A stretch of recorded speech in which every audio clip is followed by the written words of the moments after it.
पाचव्या श्रीमंतीचा विशेष कार्यक्रमामध्ये पुन्हा एकदा सगळ्यांचं स्वागत। गुंतवणूक विशेष कार्यक्रमामध्ये पुढचे प्रेक्षक आपल्या संपर्कात आहेत। संदीप बोलतात जळगावमधून। नमस्कार संदीप, विचारा आपला प्रश्न।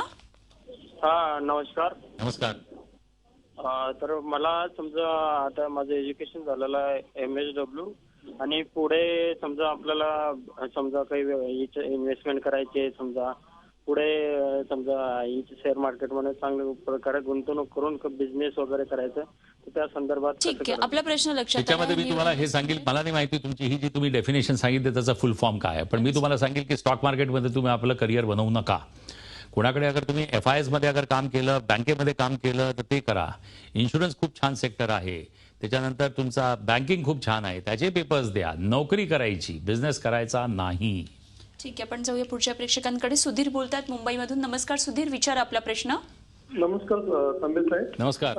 माझे प्रश्न तीन शेअर संबंधी आहेत। एक ONGC, दुसरा भेल आणि तिसरा रिलायन्स। ओके। ONGC माझं परचेस आहे 292।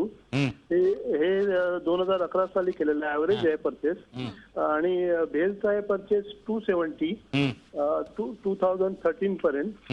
आणि रिलायन्सचा 1009 आम्ही 2008 ते 2011 असा टप्प्याटप्प्याने घेतलेला आहे। आता ऍव्हरेज आहे 1009।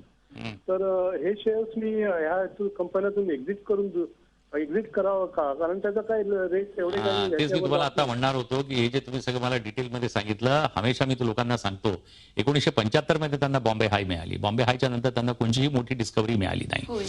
आणि खूप फॉरेन कंपनीज पण म्हणायच्या न्यू एक्सप्लोरेशन लायसन्सिंग पॉलिसीमध्ये की चांगले कॉन्ट्रॅक्ट्स ONGC घेतं, अजून PSUs घेतात, IOC। पहिले तर मोनोपोली होती ONGCची, मग जेव्हा आपली तेलची शॉर्टेज व्हायला लागली, आपला इम्पोर्ट्स वाढायला लागला, मग एक्सप्लोरेशनमध्ये IOC, HPCL, BPCL, गेल, गॅस अथॉरिटी ऑफ इंडिया या सगळ्यांना दिला, पण कोणालाही मोठी डिस्कवरी, काहीही डिस्कवरी मिळाली नाही। ONGCला बॉम्बे हाय नंतर जेवढ्या पण फील्ड्स मिळाल्या, पन्ना, मुक्ता, ऐश्वर्या, या सगळ्या छोट्या छोट्या फील्ड्स मिळाल्या, मार्जिनल फील्ड्स। म्हणजे याचा अर्थ हे आहे की आपल्याकडे हे नाही आहे, तेल नाही आहे, पण त्याच्यासाठी आता आपण 80% आपला इम्पोर्ट आहे।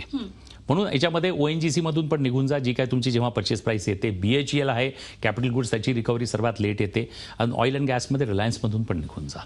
अगदी सरांच्या या सगळ्या स्टेप्स नक्कीच प्रेक्षकांना खूप महत्त्वाच्या ठरतील, उपयोगी ठरतील अशी आपण आशा करूया। सर, आज वेळ झाली इथेच थांबण्याची, मात्र तुम्ही इथे आलात त्याबद्दल खूप खूप धन्यवाद। आणि यानंतर पाचव्या श्रीमंतीचा विशेष कार्यक्रमामध्ये वेळ झाली इथेच थांबण्याची। पाहत रहा झी24 तास आणि रहा एक पाऊल पुढे।